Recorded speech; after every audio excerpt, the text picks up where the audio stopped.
ரூபாய் கொடுத்துட்டு ஒரு குடும்ப தலைவிக்கு 1000 ரூபாய் கொடுத்து தலைவன்ட்டு 5000 ரூபாய் கொடுக்குறது தான் திமுகவுடைய குறிக்கோளாகவும் இதாகவும் இருக்குது. பெண்களுக்கு முன்னேற்றம்ன்றது ஒன்றுமே கிடையாதுங்க, எல்லாம் பின்னேற்றம் தான். நீங்கள் எங்களெல்லாம் பேட்டி எடுக்கிறத விட ஒரு தெருவில் போய் இந்த மகளிரை கூப்பிட்டு பேட்டி எடுத்தீங்கன்னு வச்சிங்களேன், உங்களுக்கு அவங்களோட கதை என்னன்னு தெரிஞ்சிடும். கவர்மெண்ட் பணத்தை கொடுத்துட்டு பெருமைப்படுத்துறதுக்கு என்ன இருக்குது? இதுலேயே பாதி பேருக்கு கொடுத்து பாதி பேருக்கு கொடுக்காம அதில் என்ன விடியல் பயணம் இல்லை, எப்படி அது மகளிர் உதவித்தொகை உரிமை தொகைன்னு ஒரு பேர் மட்டும் நல்லா வச்சுக்கி, உரிமை தொகை, வெங்காயத்தொகை, வெள்ளைப்பூண்டு தொகைன்னு. என் பொண்டாட்டி என் பொண்ணும் என் பேச்சை கேட்காம அந்த நாய்ங்க 1000 ரூபாய்க்கு ஆசைப்பட்டு போட்டு நாட்டை நாசமாக கிடுச்சு அப்படின்னு சொல்கிறாரு. இப்போது உங்கள் மனைவி மக்கள்லாம் என்ன நினைக்கிறாங்கன்னு, சார் நீங்கள் வேறு சார் காரி துப்புறாங்க சார். அம்மாவையும் தலைவரையும் தூக்கி சாப்பிடக்கூடிய ஆட்சியை 4.5 வருஷம் நடத்தினார். இதுக்கு காரணம் அவங்க 2 பேரையும் பார்த்து வளர்ந்தவர். தலைவருடைய அணுகுமுறையும் அவருக்கு தெரியும், அம்மாவுடைய அணுகுமுறையும் தெரியும். அந்த 2 பேருடைய அணுகுமுறையினால் அவர் 2 பேரும் சேர்ந்த ஒரு மனுஷனா, சேர்ந்த ஒரு பிம்பமாக அவர் பிரதிபலிக்கிறார். நாளை நமது நேயர்களுக்கு வணக்கம். தமிழகத்தினுடைய தற்போதைய அரசியல் நிகழ்வு குறித்து பேசுவதற்காக அதிமுக நிர்வாகி சைதை எஸ்.எம். சேக்கலி நம்மோடு இருக்கிறார். அவரிடம் பேசலாம். வணக்கம் சார். வணக்கம் சார். திமுக கரெக்டாக நம்ம இந்த பேட்டி ஒளிபரப்பாகிறப்ப ஒரு வெற்றி கொண்டாட்டம்ன்ற பேரில் வெல்லும் தமிழ் பெண்கள் அப்படின்ற தலைப்பில் வெற்றி கொண்டாட்டம் கொண்டாட போகிறாங்க. அதாவது இப்போ திமுக அரசுக்கு நலத்திட்டம் அறிவிச்சிருக்கீங்களா, இந்த விடியல் பயணம், 1000 ரூபாய் உதவித்தொகை, இது மாதிரியான திட்டங்களில் பயனடைஞ்சவங்களை கூட்டு வச்சு ஒரு வெற்றி கொண்டாட்டம், சாதனை பெண்கள் சங்கமிக்கும் விழா அப்படின்னு சொல்லி கொண்டாட போகிறாங்க. எப்படி பார்க்குறீங்க சார்? நீங்கள் எப்படி 1000 ரூபாய் வாங்குறவங்க, மகளிர் உரிமை தொகை வாங்குறவங்க தான் அதுக்கு வராங்கன்னு நீங்கள் நினைக்கிறீங்க? அவங்க எல்லாம் திமுக சார்புடையவர்களை சேகர் பாபு ஒரு பக்கமும் மா சுப்பிரமணியம் ஒரு பக்கமும் சேர்ந்து கூட்டிகிட்டு போய் அதை ஒரு வெற்றி விழாவாக காட்டுவாங்களே தவிர அது உண்மை இல்லைல்ல. உண்மையிலே பாதிக்கப்பட்டவங்க எவ்வளோ பேர் இருக்காங்க. இந்த 1000 ரூபாய் கொடுத்துட்டு ஒரு குடும்ப தலைவிக்கு 1000 ரூபாய் கொடுத்து தலைவன்ட்டு 5000 ரூபாய் கொடுக்குறது தான் திமுகவுடைய குறிக்கோளாகவும் இதாகவும் இருக்குது. மாதம் 1000 ரூபா கொடுத்து 5000 எக்ஸ்ட்ரா செலவு பண்ணால் பல வகையில் அதை உங்களுக்கு பிரித்து சொல்லணும் கூட சொல்லலாம், எப்படிலாம் அப்படின்னு சொல்லி. அதான் அது நீங்கள் வெற்றி கொண்டாட்டம் இல்லை, அது உண்மையிலே தோல்வி கொண்டாட்டம் தான். உண்மையிலேயே திமுக அரசு மகளிருக்கு நன்மை செஞ்சிருக்கா இல்லை அதிமுக அரசு மகளிருக்கு நன்மை செஞ்சிருக்கான்னு நினைக்கிறீங்க? அது உலகத்துக்கே தெரியும். அது இந்தியாவுக்கு தெரியும்னு சொல்கிறத விட உலகத்துக்கே தெரியும். அதிமுக அரசு அம்மா காலத்தில் என்ன பண்ணாங்க, தலைவர் காலத்தில் என்ன பண்ணாங்க. இப்போ இருந்த எடப்பாடியார் 4.5 வருஷம் ஆண்டார் இல்லையா, அந்த 4.5 வருஷம் 2 வருஷம் கொரோனாவில் பாதிக்கப்பட்ட தமிழகத்தை மீட்டெடுத்து அந்த நேரத்தில் கூட யாருக்கு சம்பள பாக்கியோ இல்லை யாருக்கு ஒரு நலத்திட்ட உதவிகள் நிற்காம சரியான முறையில் செஞ்சு 4.5 வருஷம் ஆட்சி, அம்மாவையும் தலைவரையும் தூக்கி சாப்பிடக்கூடிய ஆட்சியை 4.5 வருஷம் நடத்தினார். இதுக்கு காரணம் அவங்க 2 பேரையும் பார்த்து வளர்ந்தவர். தலைவருடைய அணுகுமுறையும் அவருக்கு தெரியும், அம்மாவுடைய அணுகுமுறையும் தெரியும். அந்த 2 பேருடைய அணுகுமுறையினால் அவர் 2 பேரும் சேர்ந்த ஒரு மனுஷனா, சேர்ந்த ஒரு பிம்பமாக அவர் பிரதிபலிக்கிறார். அதனால் அவர் இவங்க 2 பேரும் செய்கிறத விட இவங்க 2 பேரும் சேர்த்து செஞ்சால் எப்படி இருக்கும், அந்த மாதிரி மக்களை பற்றி தான் அவர் சிந்திக்கிறாரு. எப்போவுமே மக்கள் என்ன பண்ணுறாங்க, இது என்ன கூட ஒரு நாள் கேட்டார், இந்த வியாபாரிங்கெல்லாம் ஏதோ கம்ப்ளைண்ட் ஓட்ட பண்ணாங்களாமே என்னன்னு கேட்டார்.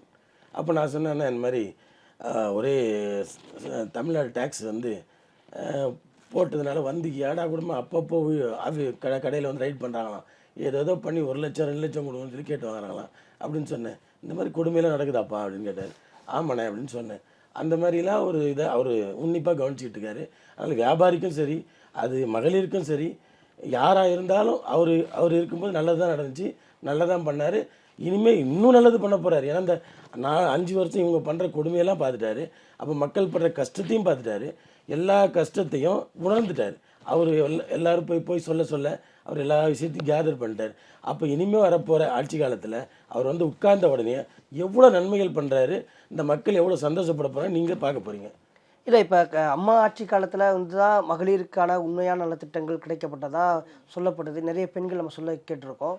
ஆனால் திமுக ஆட்சி காலத்தில் தான் பெண்கள் முன்னேற்றத்தில் கொண்டு போகிறோம்னு சொல்கிறாங்க. இங்கே பெண்கள் பாதுகாப்பு குறித்து ஒரு கேள்விக்குறி இருக்குதுல்ல? பெண்களுக்கு முன்னேற்றன்றது ஒன்றுமே கிடையாதுங்க, எல்லாம் பின்னேற்றம் தான். நீங்கள் எங்களெல்லாம் பேட்டி எடுக்கிறத விட ஒரு தெருவில் போய் இந்த மகளிரை கூப்பிட்டு பேட்டி எடுத்தீங்கன்னு வச்சிங்களேன், உங்களுக்கு அவங்களோட கதை என்னன்னு தெரிஞ்சிடும்.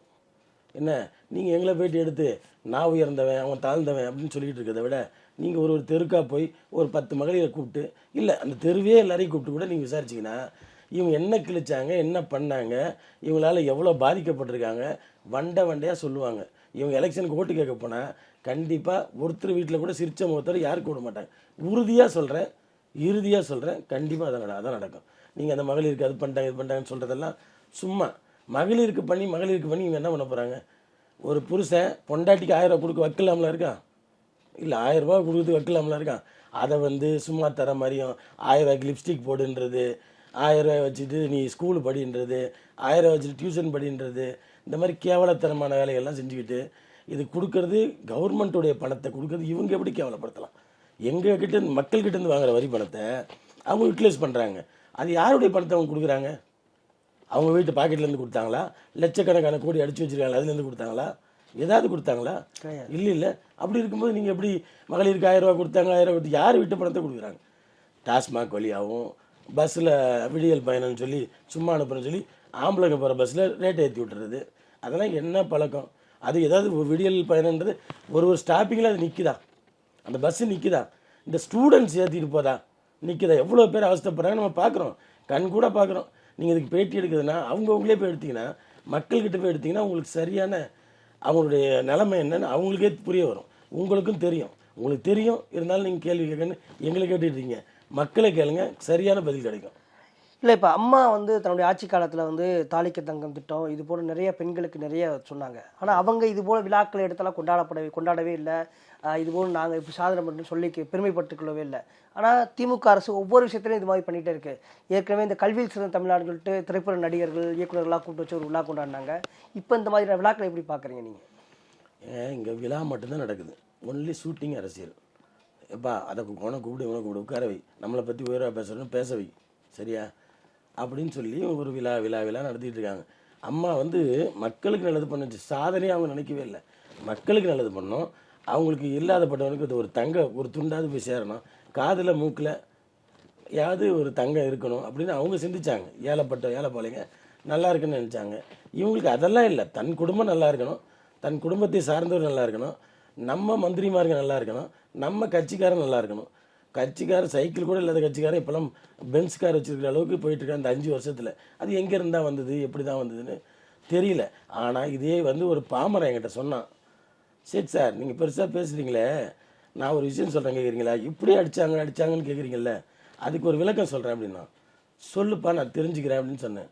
அவன் சொல்கிறான், ஒரே 1 ரூபா செல்லுமா சார் அப்படின்னு கேட்டான். செல்லாதுப்பா அப்படின்னு. செல்லாது, நம்ம எதுவுமே ஒரு பிச்சைக்காரர் கூட 1 ரூபா போடுறதில்ல, 10 ரூபா போடுறோம், இல்லை 5 ரூபா போடுறோம். அப்படி இருக்கும்போது செல்லாது காசு தான், அப்படி தான்ப்பா இருக்குது அப்படி.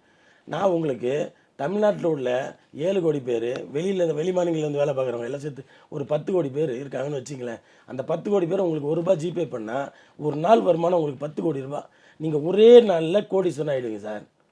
புரியுதா உங்களுக்கு? அப்போ தமிழ்நாட்டில் இந்த மந்திரிமார்களும் இவங்க அடிக்கிற கொள்ளை எவ்வளோ இருக்குன்னு நீங்கள் யோசிங்க சார். சும்மா சாதாரணமாக நீங்கள் நினைக்காதீங்க சார். நான் கூட இத்தனை லட்சம் கோடி அடிச்சிருப்பாங்கப்பா, என்னப்பா எல்லாரும் இப்படி சொல்கிறீங்க அப்படின்னு கேட்டேன். நிஜமா சார், இந்த ஒரு சாதாரண ₹1 ஒரு மனிதன்கிட்ட போனால் ஒரு நாளைக்கு 10 கோடி ரூபா வருது சார். இந்த டாஸ்மாகில் 10 ரூபா அப்படி இப்படின்னு ஏகப்பட்டதை அடிச்சிருக்காங்க சார். அடித்த பணத்தை அவங்க கொடுத்தாங்களா? அது கூட இல்லையா சார்? அவங்க நம்ம மக்கள்கிட்ட கொள்ளையடிச்ச பணத்தை கொடுத்தா கூட பரவாயில்ல, கவர்மெண்ட் பணத்தை கொடுத்துட்டு பெருமைப்படுத்துறதுக்கு என்ன இருக்குது? இதுலேயும் பாதி பேருக்கு கொடுத்து பாதி பேருக்கு கொடுக்காம அதில் என்ன விடியல் பயணம் இல்லை எப்படி? அது மகளிர் உதவித்தொகை, உரிமை தொகைன்னு ஒரு பேர் மட்டும் நல்லா வச்சுது, உரிமை தொகை, வெங்காயத்தொகை, வெள்ளைப்பூண்டு தொகைன்னு. ஆனால் எந்த தொகையும் இவங்க அப்போ மட்டும் காசு கிடையாது, எல்லாம் நம்மளோட வரி பணம். நம்ம கஜானாவை காலி பண்ணி மறுபடியும் ஒரு 5 கோடியை சேர்த்து 5 லட்சம் கோடியை சேர்த்து கடனை ஏற்றி வச்சுருக்காங்க. ஒரு தலைக்கு நாளைக்கு பிறக்க போகிற குழந்தை என்ன பாவம் பண்ணுச்சுன்னே தெரில.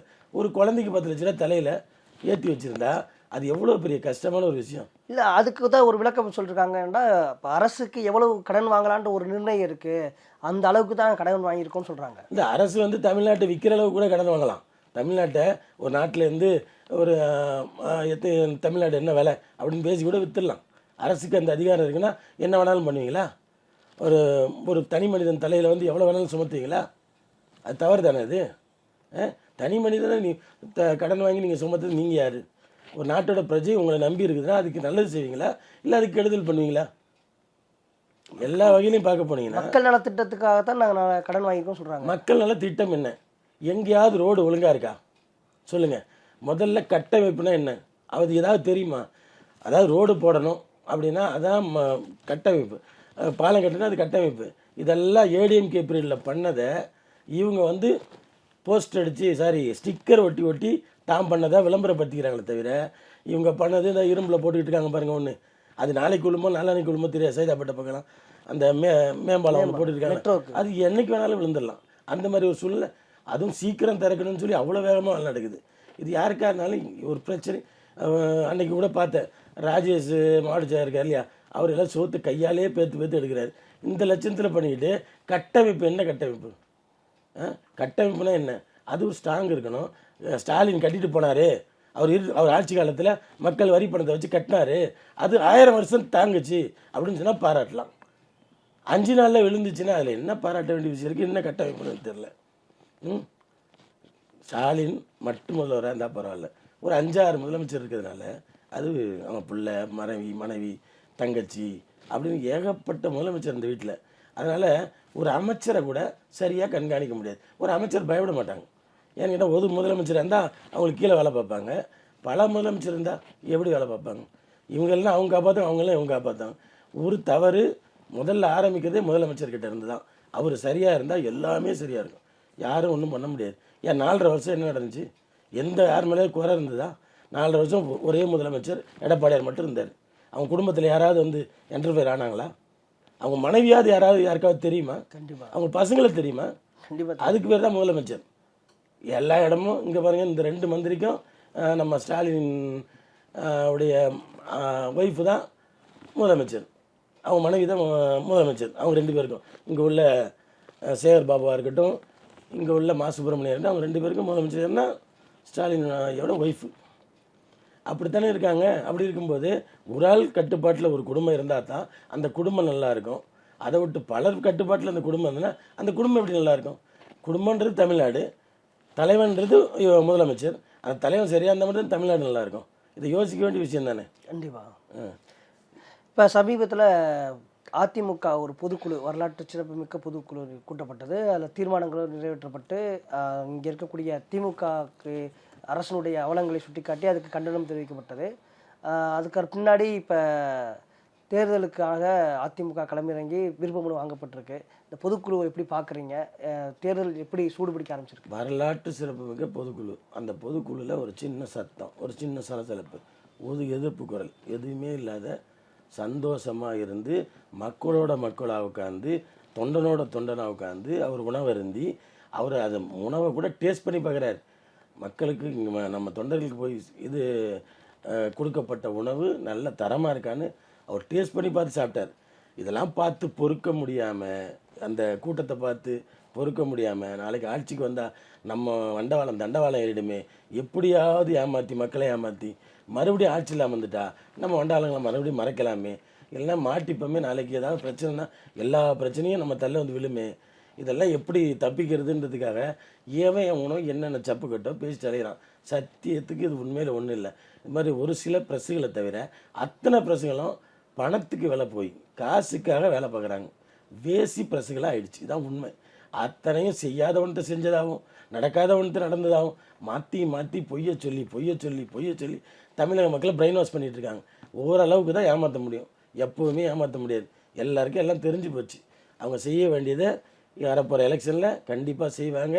எடப்பாடியார் மீண்டும் முதலமைச்சர் ஆவார்.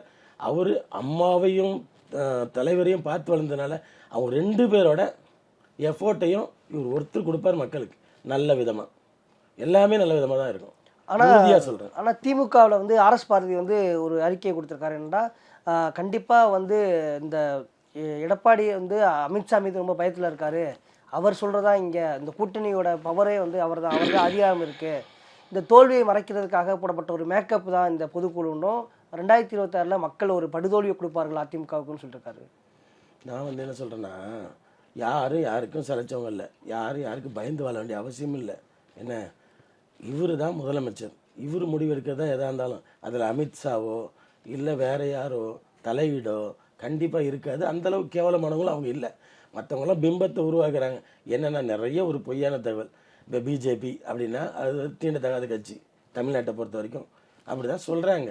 ஆனால் அதை சொல்லி பிஜேபி உள்ளே வந்துடும், பூச்சாண்டி உள்ளே வந்துடுவான், ஏய் சாப்பிடு குழந்தை அப்படின்னு சொல்கிற மாதிரி பூச்சாண்டி உள்ளே வந்துடுவான், பூச்சாண்டி உள்ளே வந்துடுவான், பிஜேபி உள்ளே வந்துடும், பிஜேபி உள்ளே வந்துடும்னு ஒரு கட்டமைப்பை உருவாக்கி அதையே மக்களை நம்ப வச்சு எப்படியாவது மறுபடியும் வந்துடணுன்றது அவங்களுடைய நோக்கம். பிஜேபி வந்து தீண்டத்தகாத கட்சியும் கிடையாது. என்ன அந்த கட்சி கூட கூட்டணி அமைச்சா இவங்களுக்கு என்ன, அதில் இவங்களுக்கு என்ன பிரச்சனை? நானும் ஒரு இஸ்லாமியன் தான், எனக்கு தெரியும் பிஜேபி அப்படி ஒன்றும் தீண்டத்தகாத கட்சிலாம் ஒன்றும் இல்லை. அவங்க 1000 செஞ்சாலும் 1000 நன்மை செஞ்சாலும் 1000 கெடுதல் செஞ்சாலும் அதை எதிர்க்க துணிவு இருக்கிற கட்சி தான் அதிமுக. எந்த காரணம் கொண்டும் அவங்க சொல்கிறதெல்லாம் எங்கள் எடப்பாடியார் கண்டிப்பாக கேட்க மாட்டார். நியாயம் இருந்தால் அதுக்கு அவங்க பக்கம் எல்லார் பக்கம் நிற்பார். அது நீங்கள் சொன்னாலும் கேட்பார், நான் சொன்னாலும் கேட்பார், பிஜேபி சொன்னாலும் கேட்பார், காங்கிரஸ் சொன்னாலும் கேட்பார், திமுக சொன்னாலும் கேட்பார். இது நியாயம், இதை நீங்கள் செய்யுங்கன்னு சொல்லி கண்டிப்பாக செய்வார்.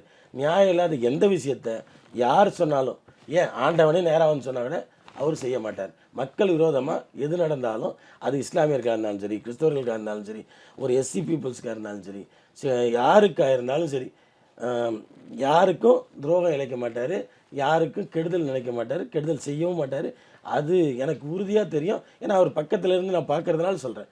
எனக்கு அவருடைய ஒரு ஆக்டிவிட்டியும் நான் பார்த்துட்டு இருக்கிறேன். அதனால் அவர் வந்து எப்பேற்பட்டவர் எப்படிப்பட்டவர் எனக்கு தெரியும். செய்யக்கூடாத ஒரு வேலையை செய்ய சொன்னால் கண்டிப்பாக செய்ய மாட்டார். அது தடுத்து 4.5 வருஷம் பிஜேபி கூட தான் இருந்துச்சு, பிஜேபிக்கு ஆதரவாக தான் இருந்தோம். 4.5 வருஷத்தில் பிஜேபி ஏதாவது ஒரு கிரிமினலாக செய்கிறாங்க, அதை பண்ணுறாங்க இதை பண்ணுறாங்க சொல்கிறாங்க இல்லையா, அது மாதிரி ஏதாவது நடந்ததா? இவங்க இருக்கும்போது நடக்குது. ஏன் இவங்களே தொட்டியில் கிள்றது, இவங்களே குழந்தைக்கு பாலை ஓட்டுறது, இது ரெண்டும் செய்கிற வேலை ஒன்லி ஃபார் திமுகவுடைய கைவந்த கலை. அவங்க அப்பா காலத்துலேருந்து இவர் காலம் வரைக்கும். ஏன்னா இது இவங்களுடைய கட்சியும் இல்லை. இது வந்து பாவம் அண்ணாதுரை ஆரம்பித்தார், இவங்க அதை கையகப்படுத்திக்கிட்டாங்க. இது இவங்க கட்சியாக இருந்தால் இந்த கட்சி வளரணும், நல்லா இருக்கணும், இந்த மக்களுக்கு நல்லது பண்ணணும்னு இருப்பாங்க. இவங்க கட்சி இல்லை, இது எங்கள் கட்சி. எங்கள் தலைவன் அவங்க ஒய்ஃபு, அவங்க ஒய்ஃப் ஜானகி அம்மா வந்து ஜெயலலிதா அம்மாட்ட கொடுத்துட்டு போனாங்க. இப்போ ஜெயலலிதா அம்மாவுக்கு அப்புறம் தொண்டர்கிட்ட அந்த கட்சி இருக்குதே தவிர, அந்த கட்சியோட சொத்து இருக்க தவிர எந்த ஒரு தனிப்பட்ட மனிதர்கள்ட்டையும் இல்லை. அங்கே எல்லாம் தனிப்பட்ட மனிதர்கள்ட்ட தான் இருக்குது. ஆனால் அது ஆக்சுவலாக பொதுமக்களோட இடம், பொதுமக்களுடைய பணம், பொதுமக்களால் உருவாக்கப்பட்டது தான் எல்லாமே. ஆனால் அது வந்து யார்கிட்டனா இது என்னது அரசு ஆட்சி மாதிரி ஒரு அரசர் கையில் இருக்கிற மாதிரி இருக்குது. ஆனால் இந்த கட்சி அப்படியே இருக்குது, ஒரு தொண்டங்கிட்ட இருக்குது. எடப்பாடியாரே ஒரு தொண்டன் தானே சொல்கிறார். என்ன தொண்டங்கிட்ட தான் இருக்குது. நாளைக்கு அது என்கிட்ட வரலாம், நீங்கள் தொண்டராக இருந்தால் உங்ககிட்ட வரலாம். நாளைக்கு ஒரு அடிப்படை உறுப்பினருக்கு கூட இந்த கட்சி போகலாம். அவன் திறமைக்கு ஏற்ற மாதிரி அவன் திறமையாக இருந்தான்னா கண்டிப்பாக அந்த கட்சியை ஒப்படைப்போனாங்க, நீ நல்லபடியாக நடத்தி கொண்டு வான்னு. ஓபிஎஸ் திறமையாக இருந்திருந்தால் கண்டிப்பாக அவர்கிட்ட ஒப்படைச்சிருப்போம். என்ன அவர் இல்லை. செங்கோட்டையன் திறமையாக இருந்ததுன்னா அவர்கிட்ட ஒப்படைச்சிருப்போம். இவர் திறமையாக இருக்கிறதா இவர்கிட்ட ஒப்படைச்சிருக்கோம். இப்போ எல்லாம் 2 கோடி தொண்டை சேர்ந்து தான் ஒப்படைச்சிருக்கோம். 2 கோடி தொண்டை சேர்ந்தது தான் அந்த கட்சி. அந்த 2 கோடி தொண்டன் சேர்ந்து தான் ஒப்படைச்சிருக்கோம். அவர் நல்ல விதமாக எங்களுக்காக அரும்பாடுபட்டுக்கிட்டு இருக்கார். ஒரு நாளும் அவர் சிந்தனை ஃபுல்லாக நாட்டு மக்களை பற்றி, தொண்டனை பற்றி கூட அவர் சிந்திக்கலை. நாட்டு மக்களை பற்றி சிந்திச்சு அவங்களுக்கு என்ன பண்ணலாம், ஏது பண்ணலாம். அவங்க நம்ம அதாவது அதிமுக பேர் எடுத்துக்கணும். அதிமுக இந்த மாதிரி ஒரு கட்சி லைஃப்பில் கிடைக்குமா அப்படின்னு ஏங்கணும் மக்கள் நினைக்கிறாங்க. இவங்க அப்படி இல்லை. மக்கள் என்ன வேணால் நினைக்கிறாங்க, நாளைக்கு துட்டை தூக்கி போட்டால் ஓட்டை போட்டோன்னு நினைக்கிறாங்க. அதுக்கு எதாவது பணத்தை மட்டும் சம்பாதிச்சு வைங்கப்பா, பணத்தை கொடுத்து விலைக்கு வைங்கலாம் ஓட்டன்னு நினச்சிக்கிட்டு இருக்கிறாங்க. 500லேருந்து 5000 50,000 கூட கொடுக்குறதுக்கு தகுதி இருக்குது இப்போ அவங்களுக்கு. ஏன்னா அவ்வளோ பணம் வச்சுருக்காங்க. இந்த அவங்க அமைச்சர் கூட சொன்னார், 30,000 கோடி என் பிள்ளைங்க என்ன பண்ணுறதுன்னு தெரியாமல் தவிக்கிறாங்க, மருமகனும் மகனும் அப்படின்னு சொன்னார் இல்லையா.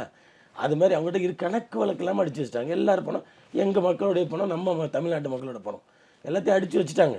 நாளைக்கு 10,000 கூட ஒரு ஓட்டு கொடுத்து அவங்களுக்கு வாங்குறதுக்கு பிராணி இருக்குது. ஆனால் அந்த 10,000 வாங்கிட்டு கூட கண்டிப்பாக தமிழ் மக்கள் ஓட்டு போட மாட்டாங்க. ஏன்னா உறுதியாக தெரிஞ்சிருச்சு எல்லாருக்கும். இல்லை, இப்போ பொதுக்குழு வந்து பொதுச் செயலாளர் எடப்பாடி பழனிசாமி அவர்கள் என்ன சொன்னார்னா, கிட்டத்தட்ட 200 தொகுதிக்கு மேலே அதிமுக கூட்டணி வந்து ஜெயிக்கும் சொல்லியிருந்தார். ஆனால் ஆர்எஸ் பாரதி 2026 தேர்தலும் அதிமுக மக்கள் படுதோல்வி அடைய செய்வார்னு சொல்கிறாரு. மக்களுக்கும் இவருக்கு ஏதாவது சம்மந்தம் இருக்கா? இவர் வந்து அறிவாலயத்தில் என்ன சொல்கிறாங்களோ அதை சொல்கிறவர். மக்கள்கிட்ட போய் இவர் என்னைக்காவது மக்கள் பக்கத்தில் இருந்து பேசியிருக்காரா? மக்களோட உரையாடி இருக்காரா? ஒரு டீ கடையில் போய் உட்காந்துருக்காரா? ஒரு டீ குடிச்சிருக்காரா? அந்த அப்போ தான் 4 பேர் என்ன பேசுகிறான்னு தெரியும். இவர் என்ன வேணாலும் பேசலாம். ஏன்னா அங்கே என்ன சொல்கிறாங்களோ அதை சொல்கிறது தான் இவருடைய வேலை. இப்போ மீடியாவும் அது மாதிரி தானே இருக்குது. அவங்க என்ன சொல்கிறாங்களோ அவங்க சொல்லணும், என்ன கொடுக்குறாங்களோ அதை வாங்கிக்கணும், அவ்வளோதான். இப்படி தான் நடந்துகிட்டு இருக்குது. அவர் சொல்கிறதெல்லாம் ஒரு பெரிய பொருட்டாக எடுத்துக்க வேண்டிய அவசியமே இல்லை, வேஸ்ட். கலை யதார்த்தம் எப்படி இருக்குது அதிமுகவுக்கு? நான் சொல்கிறேன், நான் பார்த்த வரைக்கும் நான் சொல்கிறேன். நான் சில ஏரியாக்களுக்கெல்லாம் போனப்போ என்கிட்ட சொன்ன விஷயத்த சொல்கிறேன். அதாவது நான் வெக்கப்படாமல் என் கட்சிக்காரன்றது கூட இது இல்லாமல் சொல்கிறேன். என்னன்னு கேட்டிங்கன்னா, ஒரு அங்கெல்லாம் ஒரு வார்டுனா ஒரு 850 750 650 ஓட்டு இருக்கும். அதுக்கு ஒரு வார்டு செயலாளர் இருப்பார். ஆமாம். நான் தூத்துக்குடி போயிருந்தேன் அப்போ சொல்கிறேன். அந்த வார்டு செயலாளர் உட்காந்து கரை வெட்டி கட்டிகிட்டு இருக்கார். ஜம்முன்னு உட்காந்துருக்காரு. அவர்கிட்ட கேட்குறேன், நான் பாமரனா நான் போயிருக்கேன், ஒன்று அதிமுகனா இல்லை, பாமரனா போய் உட்காந்து நானும் நம்ம விருகம்பாக்கம் பயிற்சியாக இருக்குல்ல காமராஜ், ஏஎம் காமராஜ், அவர் 2 பேரும் போய் அந்த டீ கடையில் டீ குடிக்க உட்காரணும். அப்போ ஒரு கல்யாணத்துக்காக அங்கே போயிடணும். அந்த நேரத்தில் அவர் சொல்லிகிட்டு இருக்காரு, என்னங்க அருமையாக ஸ்டாலின் ஆட்சி நடத்திட்டு இருக்காரு அப்படின்னு சும்மா ஒரு பிட்டை போட்டோம். அந்த கரைவேட்டி கட்டினவர்கிட்ட, திமுக திமுக கரைவேட்டி கட்டினவர்கிட்ட, திமுக எங்க கரைவேட்டி கட்டினவர்கிட்ட திமுக ஆட்சி சூப்பராக இருக்கு அப்படின்னு சும்மா போடுறோம். ஏன்னா நாங்கள் தெரிஞ்சுக்க விரும்புகிறோம் யார் மனசில் என்ன இருக்குன்னு. அவர் சொன்னார் பாரு, வண்டியாக அதாவது ப்ரெஸ்ஸில் ஏற்ற முடியாத வார்த்தைகளை சொன்னார். எதுக்காக சொன்னார் அப்படின்னு கேட்டிங்கன்னா, என் பொண்டாட்டி என் பொண்ணும் என் பேச்சை கேட்காம அந்த நாய்ங்க 1000 ரூபாய்க்கு ஆசைப்பட்டு ஓட்டை போட்டு நாட்டை நாசமாக்கிடுச்சு அப்படின்னு சொல்கிறாரு. அதிமுகக்காரு தான் பொண்டாட்டியும் பொண்ணும் இது நாள் வரைக்கும் அதிமுக போட்டு இந்த 1000 ரூபாய் காசு, அந்த 1000 ரூபாய் திரண்ட ஒரே காரணத்தினால அவங்க ஓட்டை போட்டாங்க அப்படின்னு சொல்லி நான் வெக்கப்படுறேன், வேதனைப்படுறேங்க அப்படின்னு சொல்லி ஆவேசமாக பேசினார். இப்போது உங்கள் மனைவி மக்கள்லாம் என்ன நினைக்கிறாங்கன்னு, சார் நீங்கள் வேறு சார் காரி துப்புறாங்க சார், அப்பா பேச்சு கேட்டுக்கலாம் இல்லைன்னு சொல்லி 2 பேரும் துப்புறாங்க சார். நாட்டில் எல்லாருமே காரி தான் துப்புறாங்க. இதை நான் கண்கூடாக பார்த்தது. இது இப்படி தான் பேசி ஆரம்பிச்சு. அதிமுக கரை வெட்டிக்காரன் தான் பொண்டாட்டியும் தான் பிள்ளையும் இந்த 1000 ரூபாய்க்கு ஆசைப்பட்டு போட்டாங்கன்னு சொன்னான் பாருங்க. நான் இதை அவன் கெத்தாக நினைக்கிறேன். ஏன் தெரியுமா, உண்மையாக மறைக்காமல் வெக்கப்படாமல் சொன்னான் பார்த்தீங்களா. கரை வெட்டிக்கிட்டு இருக்கோம், நம்ம இப்படி பேசுகிறோமே அப்படின்னு நினைக்கவே இல்லை பாருங்க. அதுதான். ஆனால் ஃபீல் பண்ணுறாங்க, பயங்கரமாக ஃபீல் பண்ணுறாங்க. தெரியாமல் நடந்துருச்சு. 1000 ரூபாய்க்கு ஆசைப்படுத்தா நிறைய பேர் போட்டாங்க. அந்த 1000 ரூபாயோட நிலைமை அவங்க ஒவ்வொரு குடும்பத்துலேயும் 5000 to 10,000 வரைக்கும் எக்ஸ்ட்ரா செலவாகுதுன்றது இப்போ புரிய ஆரம்பிச்சிருச்சு. மக்கள் மாறிக்கிட்டு வராங்க. கண்டிப்பாக அதிமுக எடப்பாடி ஆட்சி அமைவது உறுதிங்க. அந்த மனுஷன் உழைக்கிற உழைப்புக்கு அவருக்கு என்ன வேணாலும் செய்யலாங்க. நம்ம மேலே கூட நடந்து போங்கன்னு கீழே படுத்துக்கலாம், முதுகு மேலே ஏறி நடந்து போங்கன்னு. ஏன்னா அந்தளவுக்கு அவருக்கு உழைக்கிறாரு. இந்த 2 கோடி தொண்டனுக்கும் இந்த 7 கோடி மக்களுக்கும் தான் சேர்த்து உழைச்சிட்டு இருக்காரு, தவிர அவருக்காக உழைக்கலை. அவர் காட்டு கத்துறாரு, போராட்டம்லாம் பேசுகிறாரு. என்ன காரணம்? ஒரு இடத்துலையும் பார்த்தீங்களா, காசு கொடுத்து கூப்பிட்டா இவங்கள மாதிரி 200 ரூபா ஓபிஎஸை கூப்பிட்டா இந்த மாதிரிலாம் நிற்க மாட்டாங்க, யாருமே நிற்க மாட்டாங்க. யார் என்ன கூட காசு கொடுத்து கூப்பிட்டா 500 ரூபா கொடுத்து கூப்பிட்டா நான் நிற்க மாட்டேன், எனக்கு பிடிச்சிருந்தா தான் நிற்பேன். அப்போ அங்கே எல்லாம் மக்கள் தானாகவே திரண்டு அவருக்கு வரவேற்பு தராங்க. இதை கண்கூட பார்க்குறோம். இதெல்லாம் தான் அவங்களுக்கு பொறுக்க முடியல. என்னடா இது, இவங்க காசு கொடுத்து கூப்பிட்டதா உளவுத்துறை ரிப்போர்ட்டும் இல்லை, இவங்க அப்போ எப்படி இவ்வளோ மக்கள் சேர்றாங்க அப்படின்னு சொல்லி அவங்க பயங்கரமாக யோசித்து இந்த கட்சி எப்படியாவது ஒழிக்கணும், எப்படியாவது அழிச்சிடணும், இந்த எடப்பாடியார் கண்டம் பண்ணணும், என்னென்னமோ நினைக்கிறாங்க. இப்போ சொல்ல முடியாத அளவுக்கு நினைக்கிறாங்க. குழப்பத்தெல்லாம் உண்டு பண்ணணும், அவனை எவ்வளோ காசு கொடுத்து வேணாலும் வாங்கி உள்ள தூக்கி போடணும், இங்கேருந்து தூக்கி அங்கே போடணும், ஏதோ ஒன்றத்தை பண்ணி இந்த கட்சியை குழப்பம் பண்ணணும்னு நினைக்கிறாங்க. அது இந்த தொண்டை 2 கோடி தொண்டை இருக்கிற வரைக்கும் இவங்க நினைக்கிறதா நடக்கவே நடக்காது. என்ன, தொண்டங்கிட்ட தான் கட்சி இருக்குது. இந்த கட்சி அதிமுக பொறுத்த வரைக்கும் தொண்டங்கிட்ட தான் கட்சி இருக்குது. இது ஒரு ஆணியும் பிடுங்க முடியாது இவங்களால். நிச்சயமா சார், உங்களோட நேரத்தை ஒதுக்கி உங்களோட கருத்துக்களை பகிர்ந்துட்டதுக்கு நன்றி சார்.